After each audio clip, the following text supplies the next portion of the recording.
Hi, Enav. It's been a while, Miri. It has been a while, Enav. That was like the up and plus side of everything happening. זה באמת להתחבר לאנשים מהעבר.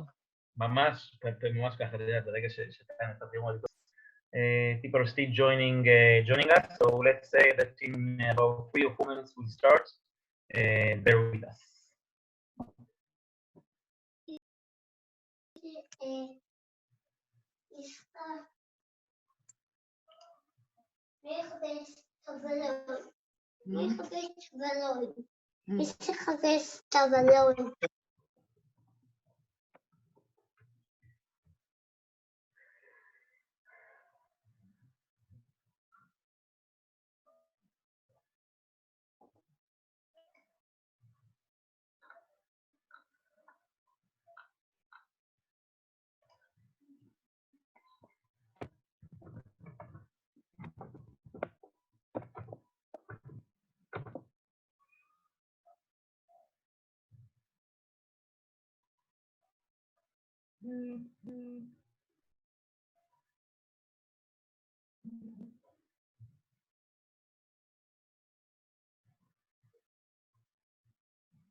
עיניו עברנו את ה-30, נראה לי אפשר להתחיל, לא?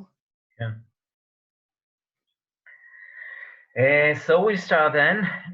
Again, good evening or good afternoon, wherever you are around the globe. I know that we have some friends from the East Coast that join us just during their workday. My name is Enav, and I would like to welcome all of you to our lecture that will be given by Miri Eisin, which I'll present soon. This lecture is part of a webinar that discuss few topics from a varied angles, of course related to the coronavirus and the times we are all facing these days around the globe dealing with this crisis.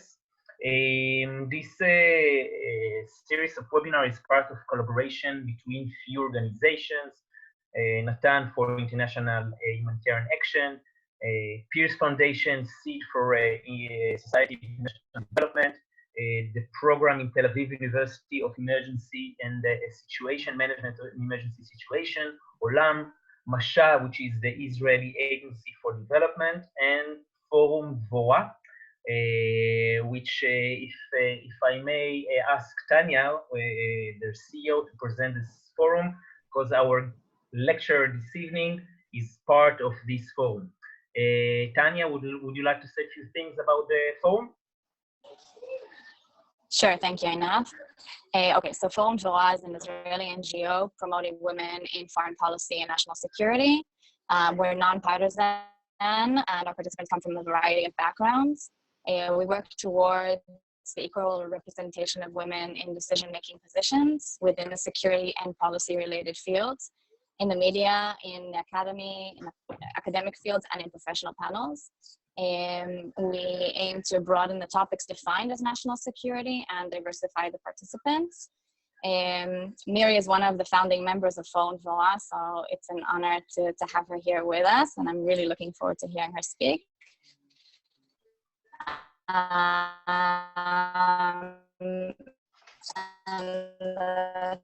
Thank you, Einav, and it's been really interesting so far. Over to you. Thank you. Before we start, I would like to emphasize that this lecture is recorded. So after the lecture, will circulate it around through the social media of the organizations who are taking part in this initiative. And I encourage you to send it over and publish it all over your social network. Few words about Miri. Before I'll share her, no, you know what? I'll start with a bio, then I'll tell you a small secret. So Miri, which we'll discuss soon about the Middle East in the age of coronavirus, unity and cooperation. Miri serves currently on the faculty of the Interdisciplinary Center in the IDC in Herzliya, Israel, where she teaches graduate and other graduate students and is an associate at the International Institute for Counterterrorism. Miri has a deep background in intelligence, security, and diplomacy.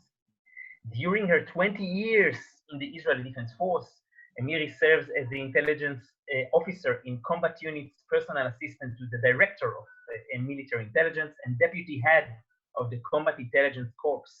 I think is among the first women to achieve the rank of colonel in the IDF. After retiring from the military, Eisin served as the Israeli government spokesperson during the Second Lebanon War in 2006 and as the international press secretary to Prime Minister Ehud Olmert during the Annapolis peace process of 2007. Miri is one of the founding members of Forum Dvora, as Tanya just told you, which is the organization Women in Foreign Policy and National Security. Now, the secrets that I wanted to share with you, that I know Miri for more than 18 years. I had a really privilege and to work under her in one of our mutual military service. And we just, before we started, we just shared a few memories together.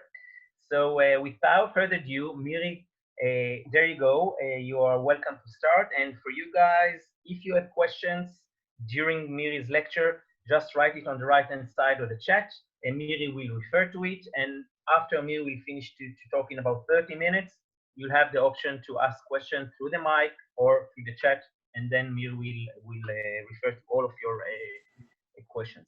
Miri, the floor is yours. Thank you so much, Einav. Thank you so much, Tanya. I really appreciate this opportunity to be able to talk to a very diverse audience. So, ladies and gentlemen, it's April 20th. I need to say that again. It's April 20th. We're deep into a new era. I don't think that any of us can really understand what it's going to look like this summer, let alone 2021. And what I want to try and do over the next 30 minutes is to try and talk about COVID-19, the virus, the pandemic that we're all living through here in the Middle East. And I want to talk about it as a driving factor here and now. Obviously, it's impacting all of us. To do so, what I want to do is I'm going to be presenting a little bit about the Middle East in general. I'm going to talk about some of the driving factors that were here before the virus hit, and we're going to talk about how they are going to impact now that the virus is here. So to do so, I am going to share screen and show some maps. I'm a map person, that's my background, and I always prefer it that way. The maps themselves, none of them are really important. It's to keep me on subject and to give you something to look at, because at the end, we're all sitting inside our houses. So from inside your house into my house, I live on that map, meaning I live somewhere on the Mediterranean Sea. And as you look at that map of the Middle East right now, I want to remind you that the Middle East, when we talk about it, it depends how we define what we talk about. So I want to be very clear and say, I am talking about the Middle East that includes the Middle East and North Africa. Meaning map-wise, I'm talking about countries that go all the way from Morocco, certainly to Iran. I'm not even going to stop. I'm going to go on Afghanistan, Pakistan, not because they're part of the Middle East, but what I'm going to be talking about will certainly be impacting them also. So if I give that definition of the Middle East that I'm going to be talking about right now, I want to remind you, as I started, is that it's April 20th, which to me is kind of flabbergasting. Because remind yourselves for a moment where we were in January. In January, we were all about hashtag World War III, hashtag bring back, are they going to bring back the draft? What is happening between Iran and the United States? I remind you, the assassination, the killing of Qasem Soleimani. You can see his photograph at the bottom portion. The big picture is at the funeral. That was in January. Okay, so that seems like a long time ago, but still in January, we got this. We had the presentation of a vision, of a booklet. It's 181 pages. Any of you can download it, and you can read about a vision which has in its title a term that we don't always use here in Israel called Palestine, or a future state of Palestine. And that also happened just a few months ago. And I'm in Israel. I mean, are you kidding me? This happened on March 2nd. So we're on April 20th. In Israel, we still don't have a government. We had our third elections in less than a year on March 2nd. And all of that was before coronavirus became everywhere. So I just give you that in the background to remind you that there were things going on here before the pandemic hit. And I'm saying that because what I want to present to you right now is an idea. Perhaps it's a framework to look at the day after, because the day after of this pandemic is very much impacted in any of the places in the world, but also in the Middle East, by what was here the day before. Which means that I'm going to take a few minutes right now to talk about several driving factors in the Middle East today and how these driving factors step into the pandemic world, are impacted by it, and will impact the way that these different countries associate with it. So where are we until now? I define the Middle East as being Middle East and North Africa in a very broad way. I reminded everybody that there are a few things that were happening before this started. And what I want to offer you right now is a framework to look at the Middle East 2020 to understand the impact of the pandemic, which is different in every country. So I'm going to offer you now a few driving forces. Driving force number one. And thank you. Driving force number one that I'm going to be talking about is demographics. When I say demographics, and I'm talking right now in 2020, I'm talking right now in a world that we all know, when you look at the numbers of the amount of people in the Middle Eastern countries, that's not the big issue. Lots of countries are bigger. You can see that Egypt, or for that matter, Turkey and Iran are in the top 20 largest countries in the world. That's big. But the issue that is unique to the Middle East and North Africa and to other countries, but in this case, I'm going to be emphasizing it, is the enormous youth population. Why does that matter so much? If you look at the countries now from Morocco through Iran, every single one of those countries, without any exception, except for Israel, and we're plop in the middle of the Middle East, all of those countries, half the population is under the age of 25. Half the population under the age of 25. Think about what that means when it comes to governance, building schools, how you contend with jobs, with housing units. But the big things that I want to talk about are two. One is that together with this enormous half the population under the age of 25, the populations here, that percentage of the 15 to 24-year-olds, which is enormous in all of these countries, are also, before coronavirus hit, the enormous unemployed. Do you understand how negative that is? We all understand the impact of what's happening in the economies. It's happening in the Middle East and North Africa too. Those same populations that already could not find jobs are going to find it even that much harder. So that is a very negative aspect that we're all going to have to look at, because they have such enormous youth populations that were already unemployed. But there is a flip side to that. And the flip side to that is, without you getting into the numbers, and I'll just say now, anybody who wants the presentation, afterwards you can ask and we'll be able to send it to you. I steal my slides from anybody who is willing to let me take them online. You can have them too. And when you look at these, the World Health Organization, who've been a lot in the news in the last month, or 6 weeks, and the World Health Organization looks at what they call the Eastern Mediterranean. And without getting into the detailed numbers, the bottom line is that relatively, everything is relative, they're not having a lot of deaths. They're not even having a lot of people infected. And that directly has to do with what I just presented before, that they have enormous youth populations. And all of us have already understood that in this pandemic, for a variety of reasons, it's hurting older people more than the younger generation. I don't know if that's going to change. I'm talking about it from a geopolitical point of view, but for right now, on the one hand, there's going to be more unemployment for these people, and that's a direct impact. And on the other hand, there are actually, percentage-wise, much less deaths than there are, for example, in Europe. So that was the first element that I said is a driving force, which is demographics, and overwhelmingly I emphasized the youth demographics. Let's go to driving force number 2.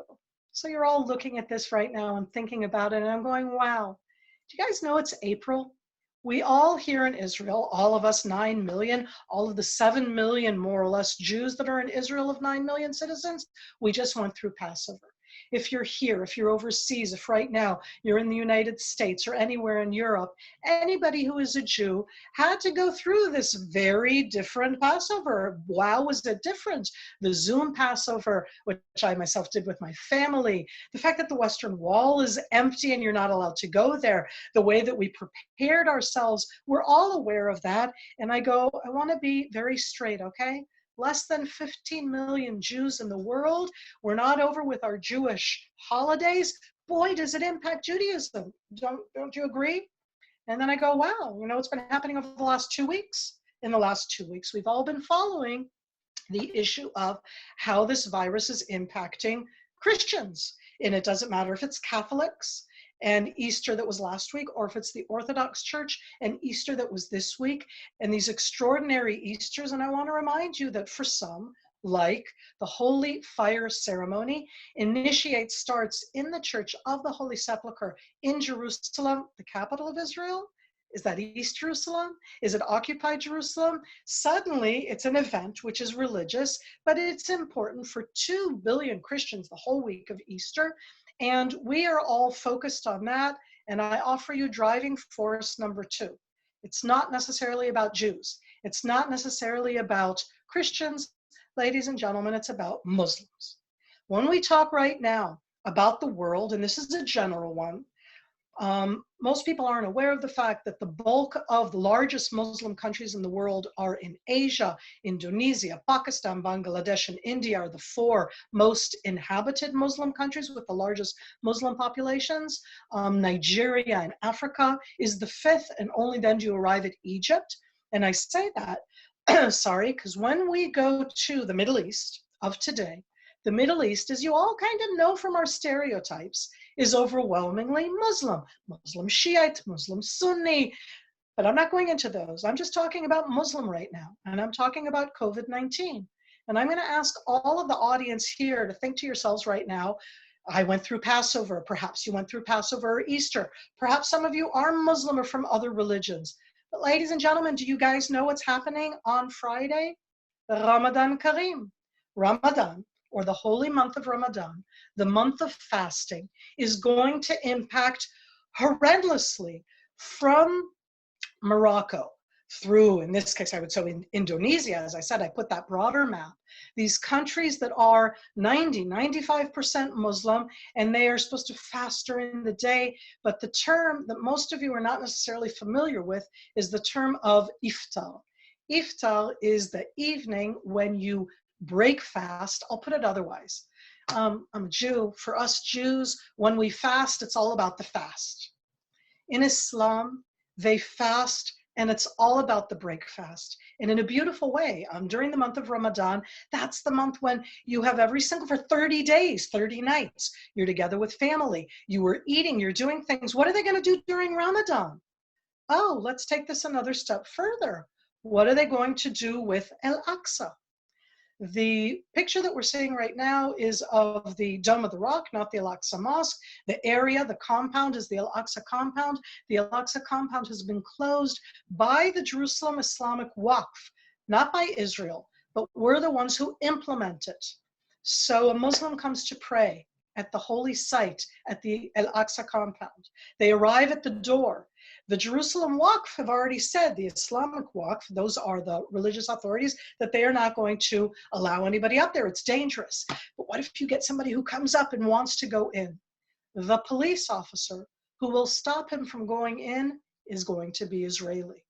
So suddenly I have COVID-19 connected into holy sites, connected into religion, connected into geopolitics, and this is still in front of us. It's not one Friday, it's 4 Fridays. It's not one day of fast, it is 30 days of fast. It's the combination of how are they going to stop contain the infection, not the infection, the pandemic from spreading on the one hand, the way that in Israel, they made us all stay home at Passover, not have Passover with our only with our immediate families, whoever's in the house. We all did these Zoom seders. What's the Muslim world going to do with that? And this is an enormous challenge. So I showed you Jerusalem. Just go a step further. This is impacting the holiest sites for Islam. The 3 holy cities, Mecca and Medina in Saudi Arabia, Jerusalem that I showed you just before, and the holiest site, which is an integral part of Islamic prayer, and it's going to impact the entire Islamic world. As I said, 5 largest country, not in the Middle East, but after that, Morocco, Algeria, Tunisia, Libya, and Egypt and Sudan, cut across Saudi Arabia, Iraq, Syria. Need I go on? Let alone Hajj, the Hajj this year, which is an additional ceremony. It's one of the 5 pillars of Islam, takes place at the end of July. I don't know what's going to be at the end of July, but think of the implications for religions, and specifically in the Middle East, for all of the challenging aspects that we've had. And I take that into an additional aspect, which is the Syrian war. So if I look right now and zoom out of these cases of COVID-19, Iran has been the country in the Middle East that has had the largest, significantly most amount of deaths. And right now it's connected directly to a holy city in Iran where they did not close it off. And just think about all of the people coming up. I want to like touch my screen right now, touching, kissing, doing, things that people do in holy sites. And these are challenges worldwide. They don't have to do with geopolitics, and yet they do. Because when I look a step further, from Iran, that has been the center of the strongest outbreak within the Middle East, I immediately skip over to Syria. Syria has been in a war for the last 10 years. Syria has been in a war that is both a civil war inside the perimeter of the lines of the country that we used to call Syria. It's also a proxy war. It's also a religious war, Sunni Shiite. It has Russians, Turks, Iranians. It literally has Muslims from all of the world all over. And in a way, for us, for most of us, pre the pandemic, this was the biggest challenge inside the Middle East, the implications of what it did. And I want to take some of this issue of the Syria war, which is not over. And it's continuing in the pandemic. And the battles are going on during the pandemic. They haven't stopped because of the pandemic. And to take it into the challenges as we look forward into the geopolitics of the Middle East. Syria, in the last 10 years, has supplied, isn't that a terrible way to put it? Has made, that's also a terrible way, every single person is a person, the largest humanitarian disaster since World War II. In the numbers themselves, there are almost 6 million Syrians who have left and are in refugee camps. And the largest number is in Turkey. And after that, you can see in Lebanon and in Jordan and even in Iraq or in Egypt, let alone the flow that went into Europe in 2015, 16, and then Europe kind of closed the doors. And I say that in the background because in its own way, you go, this was here before. The world was not taking care of it before. This was perceived as this enormous challenge before. But think about what it means in the COVID-19 world. It spreads faster in densely populated areas. Could there be more densely populated areas than refugee camps in all these places where you have millions of people? 74 million people in the Arab world lack hand washing facilities.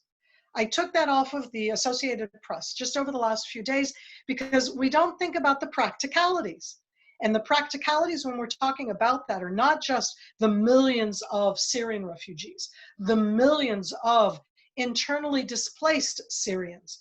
This is something way broader, and it's something that we need to be aware of. It is a horrific, it's going to explode. Okay, so that's one aspect, the humanitarian aspect, that again, the Syrian war is not over. The battles are still going on. Oh my God, how horrific for the humanitarian disaster. But I want to keep going because we talk about the Islamic State. And one of the things that happened over the last 10 years was the rise of the Islamic State, it taking out very large tracts of land in Syria and in Iraq, the world coming out and saying, oh my God, this is the worst thing ever. And it shrunk, and everybody went, isn't that better? We're all against the Islamic State, I should hope. Okay, really, talk about a perversion. And I have some bad news for all of us, because when it shrunk, it never disappeared. And under the COVID-19, but not just because of it, it never disappeared. And contrary to what leaders worldwide have said, it may have been physically destroyed, but it was never destroyed ideologically, and it always had last areas. And what can I tell you? It's raising its head. It's raising its head inside Syria, in areas that are in the middle of the desert. You go, okay, that's not good news. But it's raising its head worldwide, meaning the physical provinces that used to exist and were very strong in Syria and Iraq and were destroyed, those haven't yet really resurrected. But we have provinces nowadays all throughout Africa, out in Asia, and the COVID-19 has not stopped them. Those are things that are continuing to happen all of the time. So look at where we've been. We have an enormous young demographic. We have a very strong impetus and important aspect of religion. The two of those come together in a very challenging way in the aftermath of the Syrian war, which is still going on. It's not done, which still has all sorts of challenges going on. I want to add more challenges that are still happening and are going to go with us with this pandemic. Challenge number one. I should kind of go forwards and backwards. So yay, Syria it's not stabilizing. But let's say it's kind of stabilizing, meaning the bad guys winning against other bad guys. Why have I put up now the Syrian northern area of Idlib? Because in an area in northern Syria, we have, take a moment, it takes a moment to get this one here, we have Islamist fighters who are fighting against Bashar Assad. Some of these Islamist fighters are Muslim regular. Some of them are Muslim Al-Qaeda. Some of them are Muslim Islamic State. Some of them are supported by Turkey. And right now, what has happened is that some of them reconciled with Bashar Assad and went back to their homes. And right now, in the oddest turn of everything going on over the last month under this pandemic, Syria, or more correctly, Bashar Assad, has been sending Syrian former Islamic rebels to fight in Libya. And ladies and gentlemen, at the exact same time, Turkey is sending Turkish-backed Islamic fighters who have been fighting in Syria to fight in Libya. Only they're fighting on the two different sides. They're fighting against each other. That's happening now. Really? When we talk about the Middle East and North Africa, how many of us right now want to think about the fact that there's a whole additional failed state in addition to Syria, that it doesn't make Syria look good? For a moment, don't think that what's happening there is something positive, but it's going over to an additional new arena, and it has an enormous connection to Turkey. And I bring those all in because here we are, 2019, and Turkey today, in the saddest way, passed Iran with the most coronavirus people ill than Iran, meaning they've passed Iran, they're up on top of, it's gone very harsh inside Turkey. And here we are talking about Turkey and Libya and Turkey and Syria, and all of this is being impacted right now by this pandemic, which is going all over the place, of course, into places like Libya, but not stopping there. So I took you through different aspects of the pandemic. I need to focus for a moment on Israel's northern border. when I was looking at all of this aspect and I was asking myself as a question, so has this pandemic made it quieter for Israel on our borders, specifically our northern border, and in this case, the one where Hezbollah is on the other side? So two things. One, for around 10 minutes, yeah, it seemed like that. Hezbollah wanted to put itself as being at the forefront of look at what they're doing in the Hezbollah uniform. They're hugging the map and state of Lebanon. The health minister in Lebanon is from Hezbollah. The health issues are their responsibility. They're very much trying to show that they're taking care of the pandemic inside Lebanon. And over the last 72 hours, we have had both an attack that actually took place in Syria, but it was claimed to be by outer sources done by Israel by outer sources against Hezbollah. Hezbollah did a counter event on the Israeli border. Don't think that because of the pandemic, nothing's going on. Things are going on the Israeli-Lebanese border. Things are going on between Israel, Hezbollah, Israel, and all of these different proxy and independent forces that have built bases inside Syria. So it's like all of this was here before, and all of this is still here. Iran and its bases, and as I said, Iran exported, has supported, has been all out there. Great for them. Iran is the one that has exported. Just if you look at the amount of cases and you look at the amount of recovered, but the amount of deaths are very high up and by far the highest in the Middle East. So I go from all of my broad outside of where we are in the Middle East, where we are with these different cases, the different driving forces and how they dive into the aspect of the pandemic and what's going to happen the day after, and I come to us. So I'm skipping over this one. You can't see anything anyways. And I'm coming to Israel. Because here we are in Israel, 9 million people. And if you look at the map itself, I like to define and to separate between what I call, this isn't a political aspect, it's just to be clear in the way that Israelis view this, between what I call outer lines, which are the border lines between Israel and Lebanon, Syria, Jordan, and Egypt. Those are our outer lines. And between what I call inner lines, and that's the border, not border, between Israel and Judea and Samaria, the West Bank, and between Israel and the Gaza Strip. It's a different way of looking at it geopolitically. And I say that because when it came to the pandemic, the outer lines are totally disconnected, but the inner lines are connected, just like they are in day-to-day life. And what does that mean? It means that Israel, by the way, I don't know how many of you can actually see this on the screen. Am I allowed to do just a minute of my sense of humor, okay? There I was looking for all of the data about Israel and the Middle East, and what I showed you before is that Israel is actually not part of the Eastern Mediterranean when it comes to the World Health Organization. If you look at the list of all of the countries, and for me to be able to see it on my screen, because I can't see anything right now, it goes Afghanistan, Bahrain, Djibouti, Egypt, Iran, Iraq, Jordan, Kuwait, Lebanon, Libya, Morocco, occupied Palestinian territory, Oman, Pakistan, Qatar, Saudi Arabia, Somalia, Sudan, Syria, Tunisia, UAE, and Yemen. And I'm looking at that and going, what about us? We don't exist.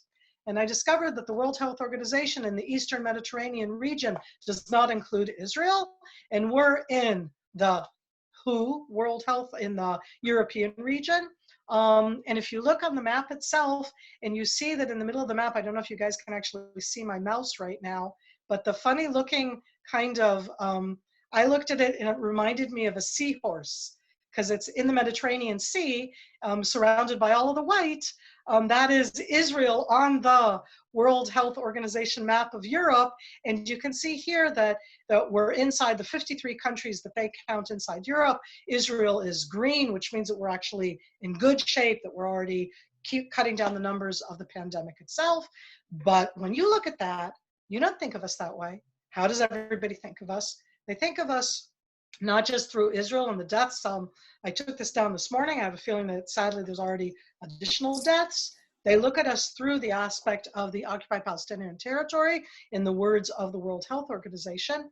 And here, and I'm going to end and open it up to whatever questions you'd like, the There are over, you can see 322 confirmed. This is from April 19th. It's from yesterday morning, yesterday evening, the last one that I took, 322. And of the 322, no question that over 100, meaning a third, were Palestinian workers who came from Israel and brought it into the West Bank.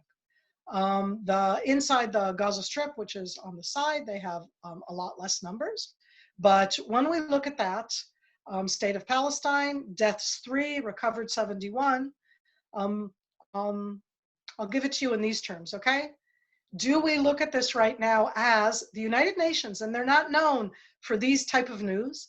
The United Nations on their website 3 days ago, the UN envoy hails strong Israel-Palestine cooperation, meaning we're working together on health issues, talking about doctors, talking about supplies, talking about medicines, and you go down one. Palestine's economy hit by the pandemic, by Israeli occupation.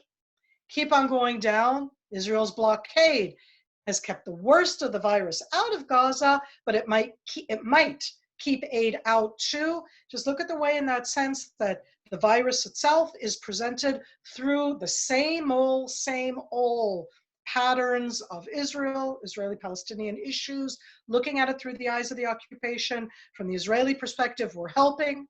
From the international perspective, we may be helping, but it's occupation. From the Palestinian or Arab perspective, overwhelmingly, it's about the occupation.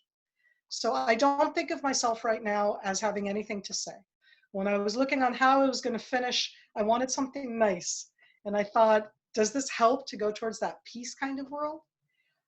Is the Middle East right now going to be overwhelmingly impacted by the aspect of Ramadan, that month, because who knows what that month is going to do? It's not a day, it's not 2 days, it's not a week, it's a full month. At the end of the day, I'm in the Middle East. And I want to remind you that the borders that you can't see on this map, there are physical walls in and around some of the Middle East. There are fences in and around, but it's very challenging to be able to keep things out. I think that the driving forces that were here before February are the driving forces that are going to continue to impact what happens. Sadly, I think that the negative ones may be stronger than the positive ones, but I'm always a person of hope, and I want to hope that there would be more cooperation, not less, that we would look at this as something that we would handle and do together. And let's put it this way, my hope is that maybe we'll bring about some kind of solution, probably, anything good against this virus, and that will be something that will better both the Middle East and the entire world. So I've said lots and lots and lots of things. I haven't been able to be looking at the chat at the same time that I was doing everything else.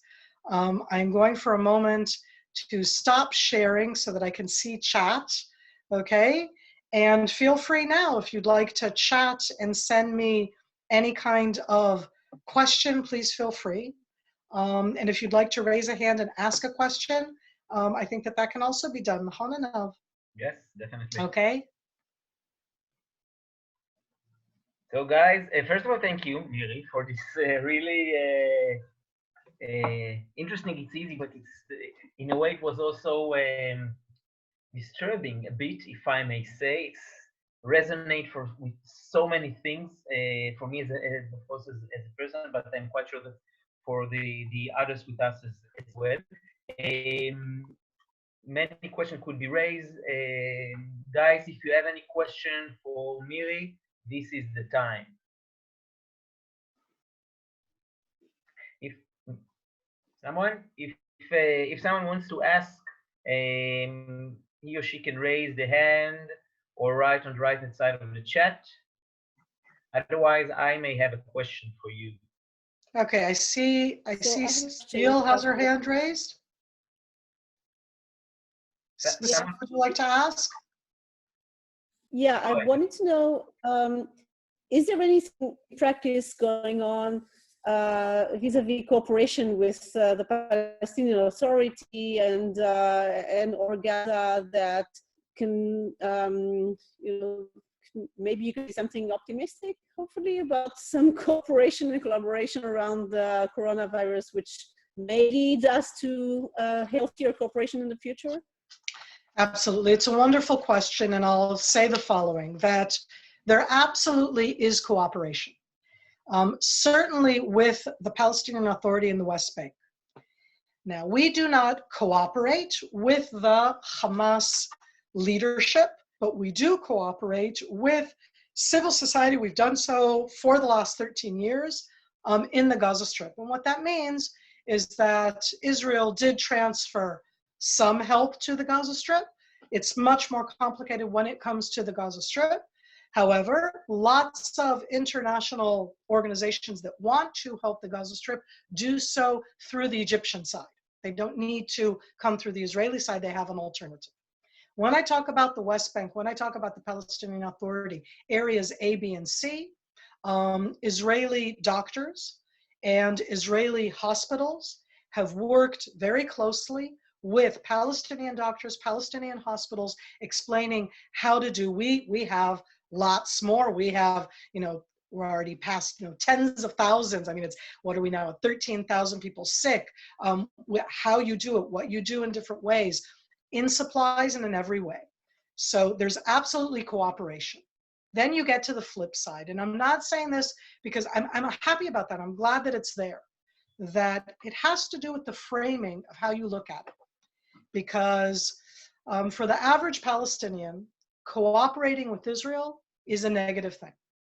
So the Palestinian Authority cooperates with Israel, but their narrative, what they are going to say, their rhetoric is going to be totally against it. It's going to be about the occupation. It's going to be about the challenges. It's going to be about the fact that a third of their ill or because they were coming from Israel and Israel isn't doing enough. So I'm going to separate right now between the actual cooperation, mainly on the medical front, which is done through the coordination of the, it's COGAT, the coordinator of the government activities in Judea and Samaria, that does that coordination, that is very active and works, and between any rhetoric that you are going to hear from the leaders in the Palestinian Authority, let alone Hamas. Okay. Thank you. There we have a few more questions. Miri, can you see, or would you like me to read, or? Okay, I see it in that sense, so I'm gonna answer Ze'ev in a sec, just because I see in that sense that he said it's not negative, it's inflammatory, and I'm gonna say I'm gonna agree. Having said that, it's no different from what's always there, which doesn't make me happy, okay? I'm just saying it isn't that it suddenly became more inflammatory now than it was in the past. This is their frame. It's all about the occupation. It's always our fault. And for years now, we've been following the horrific, very inflammatory type of rhetoric that comes out of there. That's part of the challenge, but again, that's the same old, same old. Is it a cause for unification in the Middle East in my eyes? So here I want to say something in its own way about what I only discovered in the last 3 weeks as I was following the Middle Eastern aspect. I never knew that in the World Health Organization, Israel is in Europe. And the rest of the Mediterranean or Eastern region, from Morocco to Afghanistan, is under, meaning they didn't put us in the same group. Just look at that. So it might be unifying for all of the other countries, but I'm going to answer in an economic way. And I hope you'll abide with mine for a moment. Israel economically is like an island. We do not have trade with Lebanon, with Syria, or with Jordan and Egypt that we have peace treaties with. We're like an island. Our economy goes like island countries, like Australia, if anybody now online, or from England. Everything has to go out by boat or by plane. That's the way you get out. And that does impact the aspect of the virus, both in cooperating and otherwise. So I think that there can be quiet cooperation. I certainly think that Israel, that is at the forefront of medicine, of the medical aspect, is going to be part of the world that's going to bring out and help. So I really do hope in that way that that could be something, but it isn't better than that. And in that same way, if I look at the cooperation between countries in the Middle East, one of the things that I found is absolutely the opposite. What has happened, not just here, by the way, in the Middle East, I think of this as much broader. Have you all noticed how the world has closed its doors? Suddenly you have to be in your country and you can't leave inside your country, and every country has closed the door to the country next to them, including in Europe and in the Schengen countries and wherever. They all closed their borders. Same has happened in the Middle East. Countries became very closed in. Jordan closed itself off. Saudi Arabia closed itself off. Everybody wanted to close themselves off so that that's not cooperating. And that's part of the challenge as it's there. About the virus being weaponized. You know, guys, there are lots of other more horrific viruses that have already been weaponized. Don't want to make any of you feel worse, but biological weapons were not invented in the pandemic of 2020. They actually used biological weapons in the 19th century already. This is not something new. You can take all sorts of disgusting illnesses and keep them inside So sadly, it isn't that this one is going to be weaponized. That's a horrific thought. We're all thinking about it, but that's something that's already there, and it's not necessarily new. When it comes to Israel being part of the World Health Organization in Europe, hey, we all know that we're part of the Eurovision because we keep winning it, right? Okay. We're also part of Europe when it comes to soccer. Part of it has to do with the fact that Israel is not accepted into any of the Middle Eastern organizations. And more challenging for me as an Israeli is that we're not accepted into the Asian countries, meaning it isn't just Middle East. The Middle Eastern countries are in Asia, and we're not even accepted in Asia. And that's part of our challenge. As I said, I just found the World Health Organization map. It amused me because we look like a teeny little seahorse down at the bottom of, I just find, you know, got to have a sense of humor about something. So that would be, I think I answered most of the questions that I saw there. Yes, I saw the ones that were in the chat. And I think in that sense, Navu, tell me if we have any more time. I think we can spare I don't know, a few more minutes if you have something to add, Miri, or if you want to wrap up, or if any of you wants to ask one more question before we are leaving for this evening. Okay, I don't see any more questions. And Nav, you wanted to ask one or not? If I'm like, No, it's fine. Okay, so I'm going to offer two thoughts. And I offer them to you as Miri, as somebody who has been both in the military for most of my adult life, kind of, you know, segueing through that policy world, whereas I like to put it, I got to be the fly on the wall. I was not the one making policy, I was the fly on the wall. And I was the fly on the wall when they were making policy about things that they had literally years to prepare for. I can be very, very critical of all of the responses everywhere. I can want everybody to go, wow. These are not things that if you prepare yourself for a pandemic, you're not doing something else. If you would have invested in all of the things that needed to be done for the pandemic, it means you weren't doing something else. And I'm not saying this as good or bad. I'm just saying I'm very critical, but I'm also not the policymaker, and I like to give respect where respect is due. But my last one has to do with terminology and the way that we look at things. Think about it in the following way. We're all waiting for it to go back to normal. So everybody who's listening right now, normal is not what was here February 2020. When I say normal, one of the terms that I detest in Hebrew terms is the term in Hebrew, it's להשיב המצב לקדמותו, which is a very military term, which is the first thing that you want to do in the military, which means you want to first, once you've been attacked, you want to put the enemy forces back to the situation they were in before. There is no such thing.